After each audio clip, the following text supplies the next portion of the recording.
കൊച്ചിയിലെ ശിരോവസ്ത്ര പ്രശ്നവുമായി ബന്ധപ്പെട്ട് ഇപ്പോൾ PTA പ്രസിഡന്റ് സംസാരിക്കുന്നുണ്ട്. അത് കേൾക്കാം. പറയേണ്ടി വരും. കാരണം നമുക്ക് 2018 ഒരു കോടതി വിധിയുണ്ട്.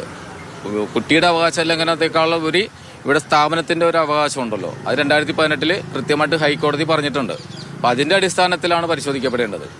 വിദ്യാഭ്യാസ മന്ത്രി റിപ്പോർട്ട് ഉൾപ്പെടെ സ്കൂൾ റിപ്പോർട്ട് തേടിയിട്ടുണ്ടെന്നാണ് പറയുന്നത്. ഞങ്ങൾ മാധ്യമങ്ങളിലൂടെ അങ്ങനെ ഒരു വാർത്ത അറിഞ്ഞു. പക്ഷെ ഞങ്ങൾക്ക് കൃത്യമായിട്ടുള്ള റിപ്പോർട്ടിന്റെ ഒരു നോട്ടിഫിക്കേഷനും വന്നിട്ടില്ല. ഇന്ന് എന്തെങ്കിലും മീറ്റിംഗോ മറ്റോ ഉണ്ടോ ഈ കാര്യം ചർച്ച ചെയ്യാൻ?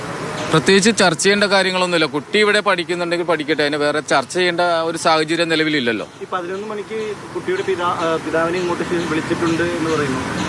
അത് ആര് വിളിച്ചു എന്നുള്ളത് പറഞ്ഞാലേ അതിന് മറുപടി പറയാൻ പറ്റില്ല. PTA എന്താണെങ്കിലും വിളിച്ചിട്ടില്ല, മാനേജ്മെന്റും വിളിച്ചിട്ടില്ല. ഇന്നലെ ഇതുമായി ബന്ധപ്പെട്ട് ചർച്ച നടത്തില്ല. അപ്പോൾ സ്കൂളിന്റെ നിയമങ്ങളുമായിട്ട് ഒത്തുപോകുമെന്നാണോ മാതാപിതാക്കൾ?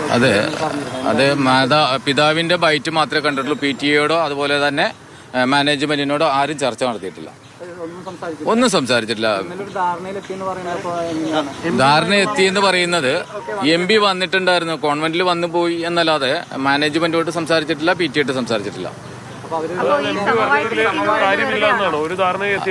അത് ആ കുട്ടിയെ അല്ലെങ്കിൽ കുട്ടിയുടെ മാതാപിതാക്കളെ ബോധവൽക്കരണം നടത്തിയിട്ടുണ്ടാവാം എന്നാണ് ഞാൻ വിചാരിക്കുന്നത്. കാരണം ഇവിടെയുള്ള ഒരു വിഷയം അവരെ ബോധവൽക്കരിച്ചിട്ടുണ്ടാവും MP-യുടെ നേതൃത്വത്തിലോ അല്ലെങ്കിൽ ഈ പറയുന്ന ആളുകളുടെ നേതൃത്വത്തിലോ. ഉറപ്പ് നേരത്തെ തന്നെ നൽകിയല്ലോ. കുട്ടികളെ പഠിപ്പിക്കാന്നുള്ള ഉറപ്പ് കൊടുത്തിട്ടുണ്ട്.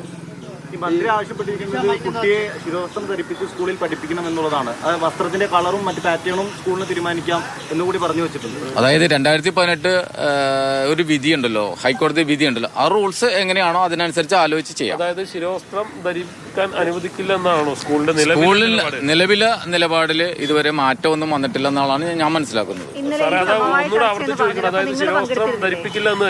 അങ്ങനെ ശിരോവസ്ത്രം ധരിപ്പിക്കില്ല. ഇവിടെ കഴിഞ്ഞ കാലങ്ങളിൽ എങ്ങനെയാണ് സ്കൂൾ പ്രവർത്തിച്ചത് അതുപോലെ തന്നെ പ്രവർത്തിപ്പിക്കാനാണ് ഞങ്ങളുടെ ആഗ്രഹം. ഒരാൾക്കായിട്ട് ഇളവ് ചെയ്യേണ്ട കാര്യമില്ലല്ലോ. ഒരാളും പങ്കെടുത്തില്ല. ഞങ്ങൾ അറിഞ്ഞതുപോലുമില്ല MP-യുടെ സമവായ ചർച്ച. അറിയില്ല, ഞങ്ങൾക്ക് അതിനെക്കുറിച്ച് അറിയില്ല. ഞാൻ നിങ്ങൾ കാണിച്ച ആരോ ഒരു മീഡിയയിൽ കണ്ട ഒരു കുട്ടിയുടെ പിതാവ് പറയുന്നത് മാത്രമേ ഞങ്ങൾക്കറിയാവൂ. ഇതിനു വേണ്ടി വല്ല മീറ്റിംഗോ കമ്മിറ്റികളോ വല്ലതും വിളിച്ചു ചേർക്കുന്നുണ്ടോ? ഉണ്ട്. PTA-യുടെ കമ്മിറ്റി ഞങ്ങൾ എന്ന് വിളിച്ചു ചേർക്കാനുള്ള ആലോചനയുണ്ട്. അത് നിങ്ങളെ മാധ്യമങ്ങളെ അറിയിക്കാം. അത് ആലോചന മാത്രമേ ഉള്ളൂ. അല്ല, ഞങ്ങൾ അന്ന് സംസാരിച്ചതാണല്ലോ. അന്ന് സംസാരിച്ചപ്പോ ആ ധാരണയിലാണ് പോയത്. ഒന്നും ഉണ്ടായിട്ടില്ല. ധാരണ എന്ന് പറയുന്നത് ഈ നമ്മുടെ റൂൾസ് ആൻഡ് റെഗുലേഷൻ പാലിച്ചു വന്നോളാം എന്നുള്ള ധാരണയിലാണ് അന്ന് പോയത്. നിയമത്തിൽ യാതൊരു വിധത്തിലുള്ള ഇളവ് നമ്മൾ ഇതുവരെ കൊടുത്തിട്ടില്ല. ഇനി അതിനെക്കുറിച്ച് ആലോചിക്കുന്നില്ല. നിയമമുള്ളത് എന്തിനാണ്? നമ്മുടെ പരീക്ഷയ്ക്ക് വേണ്ടിയിട്ടില്ലേ. ആ നിയമം ഞങ്ങളുടെ പരീക്ഷയ്ക്ക് ആ നിയമം ഞങ്ങൾ ഉപയോഗിക്കും. അത് ധാരണയെത്തിയത് ഈ എനിക്ക് തോന്നുന്നു വെള്ളിയാഴ്ച തന്നെയാണെന്ന് എനിക്ക് തോന്നുന്നു. തീർച്ചയായിട്ടും നമ്മൾക്കത് കാണാമല്ലോ. കുട്ടിയുടെ മാതാപിതാക്കളും കുട്ടികളുമായിട്ട് സംസാരിക്കുമ്പോൾ ഒരു ധാരണയിൽ വരുന്നു. അവർ തിരിച്ചു പോകുമ്പോൾ ആ ധാരണ മാറി വീണ്ടും വരുന്നു. അങ്ങനെ നമുക്ക് സംശയിക്കേണ്ടതല്ലേ.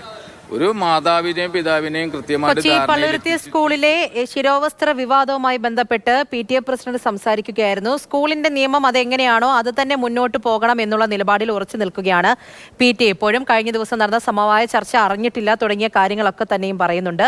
പഴയ നിലപാടിൽ തന്നെയാണ് അവർ ഉറച്ചു നിൽക്കുന്നത്.